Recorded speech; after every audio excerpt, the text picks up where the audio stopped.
Good morning mga kamarino! Good morning sa'yo, Admiral. At good morning din sa aking beautiful partner. As always.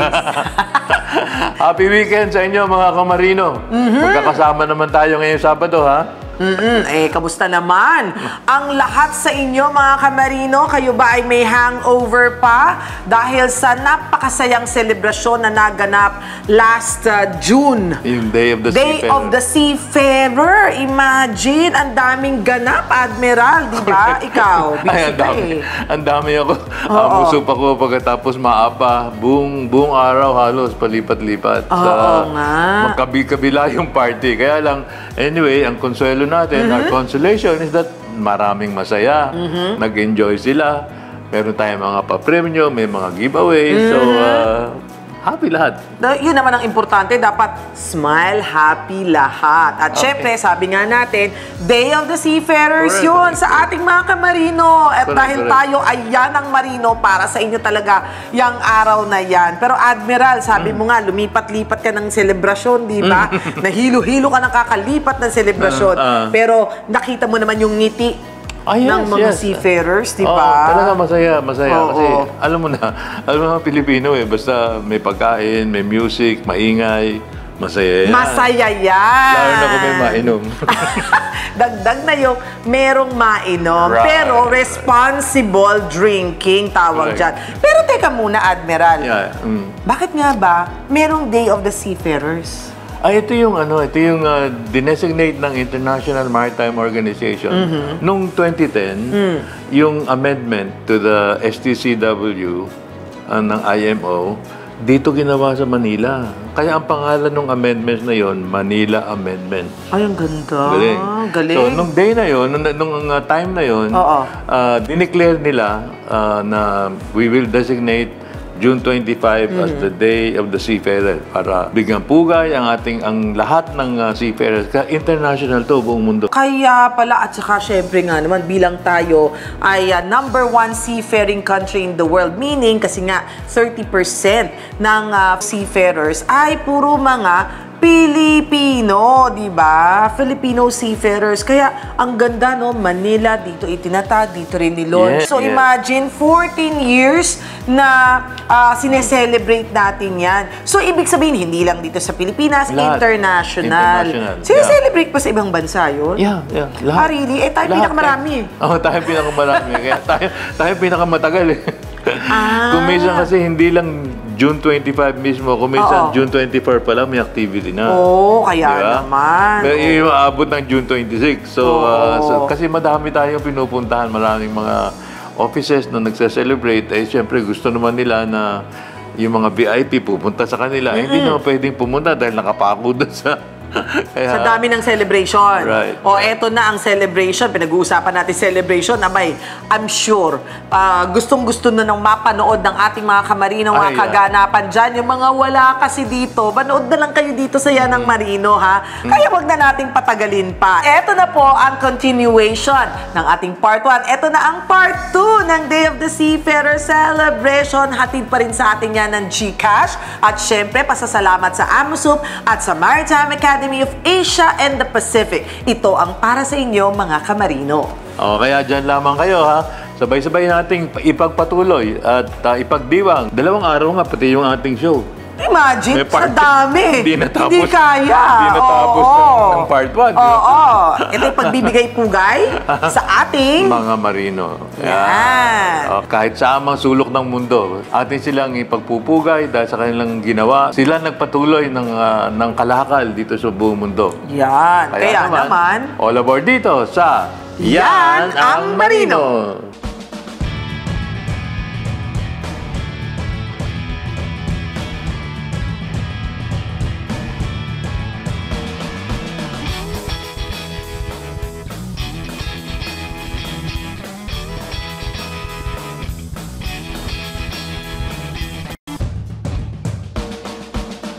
magandang balita para sa mga pamilyang Pilipino na may mga kamag-anak abroad. Ang BDO Remit na mapagkakatiwalaang serbisyo ng remittance ng BDO Unibank ay nagpartner sa SM upang ilunsad ang Kabayan Day, isang eksklusibong treat na magaganap tuwing unang Martes ng buwan. Mabuhay ang ating mga modernong bayani o overseas Filipino workers. Ang BDO Kabayan Day ay nagbibigay sa kanila ng eksklusibong discount sa SM. Ang Kabayan Day ay hindi lang tungkol sa discounts. Ito ay paraan ng pasasalamat sa ating masisipag na overseas Filipino workers at kanilang mga pamilya. Mag-enjoy ng hanggang 10% off sa mga SM affiliates sa buong bansa tulad ng SM Store, SM Appliance, SM Cinema, SM Skating, SM Bowling, SM Game Park, Sports Central, Toy Kingdom, Baby Company, Miniso, Surplus, Watsons at Ace Hardware. Ipinapakita na inisyatiba ito ng dedikasyon ng BDO Remit at SM na pahalagahan ang mga Pilipino na kumakayod abroad. Layunin nito na magbigay ng isang espesyal na araw upang ipakita ang pasasalamat sa mga sakripisyo at kontribusyon ng mga OFWs. Handa ka na bang ipagdiwang ang Kabayan Day? Bisitahin ang pinakamalapit na SM tuwing unang Martes ng buwan at huwag kalimutan dalhin ang iyong BDO Kabayan Savings ATM card, passbook, or isang validated remittance payment slip upang magamit ang mga discount. Para sa karagdagang detalye, bisitahin ang www.bdo.com.ph or i-like at i-follow ang BDO Kabayan Facebook page. This portion is brought to you by GCash. Nagpapatuloy pa rin ang ating Day of the Seafarer celebration bilang pagsuporta ngayong taon sa annual celebration ng International Day of the Seafarer na may temang To Navigating the Future, Safety First. Hindi lamang doon nagtatapos ang inihandog na kasiyahan ng ating programang Yanang Marino, AMOSUP at ng GCash. Matatanda ang umaga pa lamang ay sinimulan na ang celebration na ginanap sa AMOSUP Seamen Center sa Intramuros, Manila na tinaluhan ng hindi lamang ng mga seafarer kundi pati na rin ng nasa mahigit 100 estudyante mula sa Maritime Academy of Asia and the Pacific. Layunin ng event celebration na ito na suportahan, kilalanin at bigyang pugay ang mahalagang papel ng mga seafarer sa pandaigdigang kalakalan at ekonomiya. Matapos ang programa sa Seamen Center ay tinungo naman ng Yanang Marino ang Sailor's Home at AMOSUP Seamen's Hospital, kung saan sa pangunguna ng ating resident TEXDA accredited trainer na si Miss Leia Ocampo ay nagkaroon ng livelihood training para sa cologne at perfume making. Then, i-swivel po natin ang konti or i-shape po natin ang konti. Yan. Ay po. Yan. Yung hanggang sa ilalim, hindi po siya mag-sink doon sa ibaba. Pagka na-i-pour na po natin. Naman. Okay. Isa rin sa naging highlight ng pagdiriwang ay ang seminar na inihanda ng GCash na nagbigay kaalaman sa mga marino tungkol sa mga serbisyo at kung papaano mapapadali at mapapahusay ang kanilang service experience at financial transactions kahit nasa biyahe. Mas pinadali, mas pinabilis, at mas pinalawak pa ang abot ng GCash. Narito ang mga offered services ng GCash.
Nanalo ka raw sa promo? Baka manakaw pera ko pag binigay ko MPIN at OTP ko. Phishing scam yan! Huwag i-share ang GCash MPIN at OTP mo para G-Safe tayo. So yan ang mga pwedeng gawin nyo sa GCash app ninyo. Pwede kayong magtanim ng puno gamit ang G-Forest, yung mga energy points ninyo.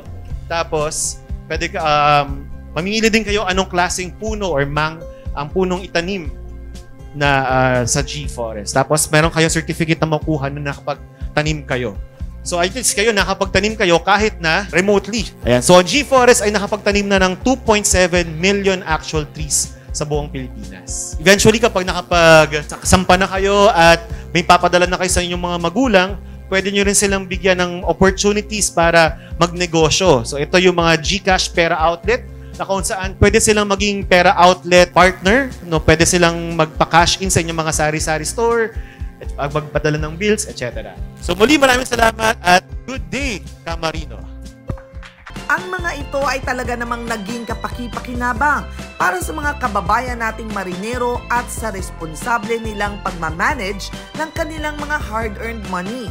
Hindi rin mawawala syempre ang kasiyahan ng palaro at papremyo ng ating GCash sponsor. Narito ang ilan sa mga masasayang sandali mula sa ating mga activities.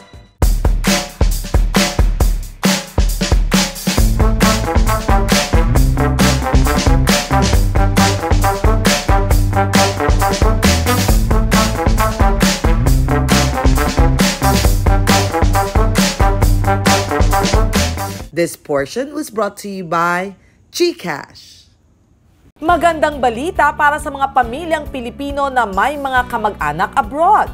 Ang BDO Remit na mapagkakatiwalaang serbisyo ng remittance ng BDO Unibank ay nagpartner sa SM upang ilunsad ang Kabayan Day, isang eksklusibong treat na magaganap tuwing unang Martes ng buwan. Mabuhay ang ating mga modernong bayani o overseas Filipino workers. Ang BDO Kabayan Day ay nagbibigay sa kanila ng eksklusibong discount sa SM. Ang Kabayan Day ay hindi lang tungkol sa discounts. Ito ay paraan ng pasasalamat sa ating masisipag na overseas Filipino workers at kanilang mga pamilya. Mag-enjoy ng hanggang 10% off sa mga SM affiliates sa buong bansa tulad ng SM Store, SM Appliance, SM Cinema, SM Skating, SM Bowling, SM Game Park, Sports Central, Toy Kingdom, Baby Company, Miniso, Surplus, Watsons at Ace Hardware. Ipinapakita na inisyatiba ito ng dedikasyon ng BDO Remit at SM na pahalagahan ang mga Pilipino na kumakayod abroad. Layunin nito na magbigay ng isang espesyal na araw upang ipakita ang pasasalamat sa mga sakripisyo at kontribusyon ng mga OFWs. Handa ka na bang ipagdiwang ang Kabayan Day? Bisitahin ang pinakamalapit na SM tuwing unang Martes ng buwan at huwag kalimutan dalhin ang iyong BDO Kabayan Savings ATM card, passbook, or isang validated remittance payment slip upang magamit ang mga discount. Para sa karagdagang detalye, bisitahin ang www.bdo.com.ph or i-like at i-follow ang BDO Kabayan Facebook page. The Maritime Academy of Asia and the Pacific continues to sail forward with modern facility, active cadet sponsorships, advanced education and trainings, and as the premier maritime academy in the country, be a future world-class marine officers. Be at MAAP, ensuring excellence at sea at all times.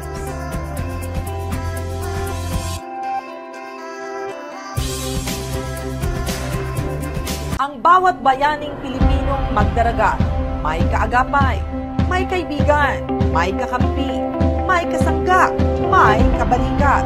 Ang iyong Associated Marine Officers and Seamen's Union of the Philippines.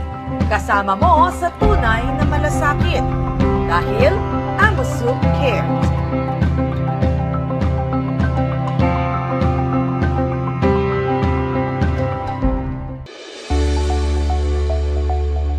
Wellness Diagnostic Center is a secondary laboratory. No? We are DOH accredited. From the name itself, wellness, no, we can cater to both sick and well patients. So, Our tagline is investing in health through affordable testing. Okay, primarily we offer annual physical examination for corporate employees. We also have pre-employment medical examination. This is a secondary lab, so we also offer mga basic tests like CBC, serology, tests for the kidneys, diabetes.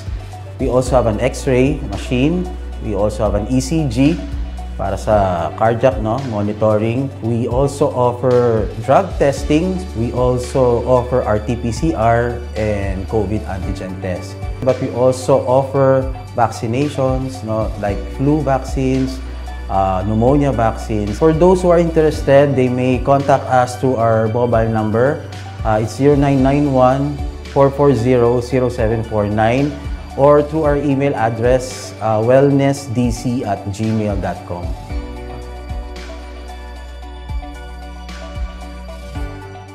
Mariao would like to thank Samonte Aesthetic Clinic, Detox Central, and Medispa. Experience their unique touch of aesthetic concepts and glow like you've never been before. Come and visit their clinic at Unit 216 Royal Place Building, Don Antonio Drive, Commonwealth, Quezon City. For inquiries, you can contact their hotline number 951-0969 or 806-9787. Unleash the beauty in you. Reveal your own version of young and fit. Visit Samonte Aesthetic Clinic.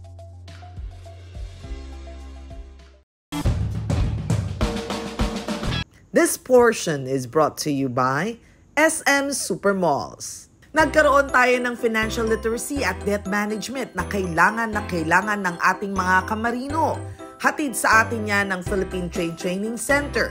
Dito ay binigyang impormasyon at kaalaman ang mga seafarers at ang kanilang pamilya tungkol sa pagkakaroon ng utang at kung paano positibo itong ihahandle. Bakit mahalaga ang utang? Bakit kailangan nyo mangutang ang tanong? Pag wala po kayong utang sa bangko, wala kayong tinatawag na yes, wala kayong credit line.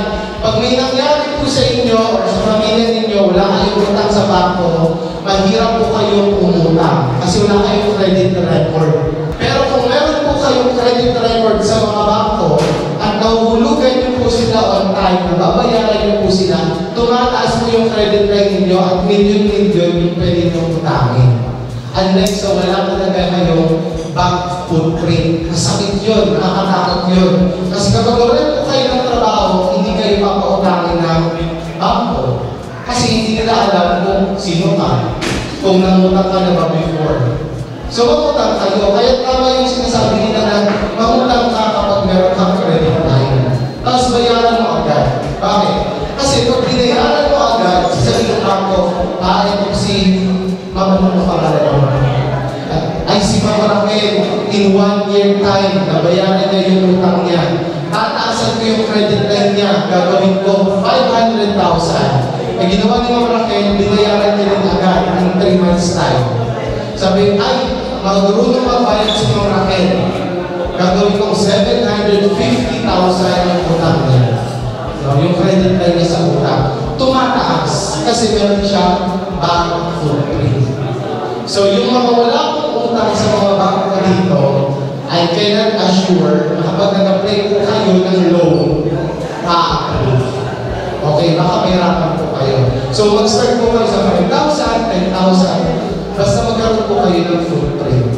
You have to track your income and expenses. Tandaan niyo po ito, Tayo po ay hindi habang buhay na marino. Hindi po kayo habang buhay sa sahod ng 50,000, ng 100,000, ng kalahating milyon. Okay? Hindi po habang buhay kayo ay malakas. Darating po ang panahon na kayo ay manghihina at tatanda. Pag hindi nyo po triyak ang inyong income at expenses, ang inyong cash flow po pababa. So kailangan yung track ninyo. Kahit nasa malayo po kayo, itanong nyo sa asawa ninyo or sa mga magulang ninyo, magkano ang monthly bills, magkano ang inyong gastos sa pagkain, magkano ang gastos ninyo sa ganitong bagay, sa education. Tapos, yun lang po ang ipadala ninyo. huwag po kayo magpadala ng sobra-sobra. Bakit? Dahil sa dulo po ng kwento ng buhay ninyo, may matitira po ba para sa inyo? Pag umabot po kayo sa retirement age ng pagiging marino, ang tanong ko po, yung inyo po bang bank savings para sa sarili ninyo, yung retirement ninyo, yung retirement plan ninyo sa sarili ninyo, kaya po ba niyang sustentuhan hanggang sa dumating yung tawagin ng kanyang Panginoon? Eh paano po kung magaling kayo kumanta at sabihin ni Lord na kailangan ko ng choir dito sa taas. Kaya galing mo kumanta. 45 years old ka pa lang, tinawag ka na. Kawawa po ang inyong pamilya. Kasi bakit? Hindi kayo nag-trap ng income, hindi kayo nag-trap ng expenses. Para saan? Para ma-identify po ninyo magkano yung dapat nyo save. Okay? Sa mismong araw din yon ay nagkaroon ng MOA signing ang Amosup at ang Duty Free na naglalayong palakasin ang kanilang partnership upang makapagbigay rin ng mas maganda at karagdagang benepisyo para sa ating mga kamarino. Tinatayang nasa 30% ng seafarer sa buong mundo ay Pilipino, kung kaya't bilang nangungunang bansa pagdating sa industriya ng maritima ang pakikiisa sa selebrasyong ito ng Day of the Seafarer ay isang patunay ng ating pagpapahalaga at pagsuporta sa mga kababayan nating marino. Kaya para sa lahat ng mga Pilipinong seafarer saan mang dako ng mundo, thank you for your service. Muli, happy G-Day mga kamarino! This portion was brought to you by SM Supermalls. Magandang balita para sa mga pamilyang Pilipino na may mga kamag-anak abroad. Ang BDO Remit na mapagkakatiwala ang serbisyo ng remittance ng BDO Unibank ay nagpartner sa SM upang ilunsad ang Kabayan Day. Isang eksklusibong treat na magaganap tuwing unang Martes ng buwan. Mabuhay ang ating mga modernong bayani o overseas Filipino workers. Ang BDO Kabayan Day ay nagbibigay sa kanila ng eksklusibong discount sa SM. Ang Kabayan Day ay hindi lang tungkol sa discounts. Ito ay paraan ng pasasalamat sa ating masisipag na overseas Filipino workers at kanilang mga pamilya. Mag-enjoy ng hanggang 10% off sa mga SM affiliates sa buong bansa tulad ng SM Store, SM Appliance, SM Cinema, SM Skating, SM Bowling, SM Game Park, Sports Central, Toy Kingdom, Baby Company, Miniso, Surplus, Watsons at Ace Hardware. Ipinapakita na inisyatiba ito ng dedikasyon ng BDO Remit at SM na pahalagahan ang mga Pilipino na kumakayod abroad. Layunin nito na magbigay ng isang espesyal na araw upang ipakita ang pasasalamat sa mga sakripisyo at kontribusyon ng mga OFWs. Handa ka na bang ipagdiwang ang Kabayan Day? Bisitahin ang pinakamalapit na SM tuwing unang Martes ng buwan at huwag kalimutan dalhin ang iyong BDO Kabayan Savings ATM card, passbook, or isang validated remittance payment slip upang magamit ang mga discount. Para sa karagdagang detalye, bisitahin ang www.bdo.com.ph or i-like at i-follow ang BDO Kabayan Facebook page. The Maritime Academy of Asia and the Pacific continues to sail forward with modern facility, active cadet sponsorships, advanced education and trainings. And as the premier maritime academy in the country, be a future world-class marine officers. Be at MAAP, ensuring excellence at sea at all times.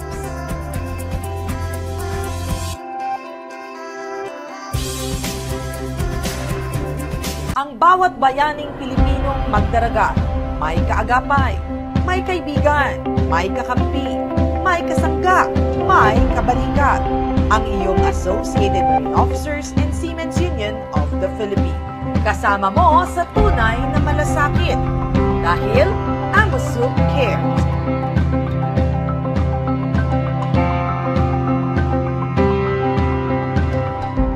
mas pinadali, mas pinabilis, at mas pinalawak pa ang abot ng GCash. Narito ang mga offered services ng GCash.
Nanalo ka raw sa promo? Baka manakaw pera ko pag binigay ko MPIN at OTP ko. Phishing scam yan!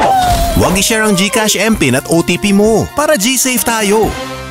This portion is brought to you by GCash. Nagpaabot naman ng mensahe ang presidente ng Associated Marine Officers and Seamen's Union of the Philippines, walang iba kundi si Dr. Conrado Oca. To all the Filipino seafarers on board the world's fleets, Happy International Day of the Seafarer. Ngayong araw, nagbibigay pugay at nagpapasalamat tayo sa bawat Pilipinong mandaragat na nagsusubikap bawat sandali upang tuparin ang mga pangarap ng kanilang mga pamilya. The past several months have been very challenging for the maritime industry, most especially to the seafarers on board, due to the ongoing crisis and tensions in different parts of the world. But in spite of this, our seafarers continue to brave the high seas with such grit and perseverance, showing the world what the Filipino fighting spirit truly is: courageous, passionate, committed, and relentless. Saludo po kami sa inyo at ipinagmamalaki namin kayo maging ng inyong mga pamilya at ng ating bansa. Katuwang ng ating gobyerno at iba pang mga kasapi sa industriya, nandito ang inyong lingkod para protektuhan ang inyong mga karapatan at kapakanan. Saan man kayo magpunta, itaas ninyo ang inyong mga noo dahil itinataas ninyo ang bandera ng Pilipinas sa buong mundo. Muli, Happy International Day of the Seafarer sa inyong lahat. Mabuhay po ang Pilipinong mandaragat. This portion was brought to you by GCash. Mga kamarino, sabi nga ng dating Secretary General ng International Maritime Organization, si Mr. Kita Klim, and I quote, "The maritime industry relies on the dedication and resilience of seafarers who keep the world's economy afloat." Unquote. Ang ating mga magdaragat ang buhay ng pandaigdigang kalakalan. Naglalaya sa kabila ng iba't ibang mga hamon at tinitiyak na makarating ang mga serbisyo at kalakal sa mga nakatalaga nitong destinasyon. Ayan. Yun ang trabaho nila. Oo, at importante talaga ang kanilang mga trabaho. Kaya deserve nila ang araw na ito para sila ay mapasalamatan at mabigyan natin sila ng pugay sa hindi matatawarang kontribusyon sa kaunlaran. Kaya sa lahat ng ating mga kamarino, happy Day of the Seafarers sa inyong lahat. At dasal namin na palagi kayong ligtas at nasa maayos na kalusugan. Thank you for your service. So, paano? See you next Saturday. But for now, anchors away. Bye, everyone! Bye-bye.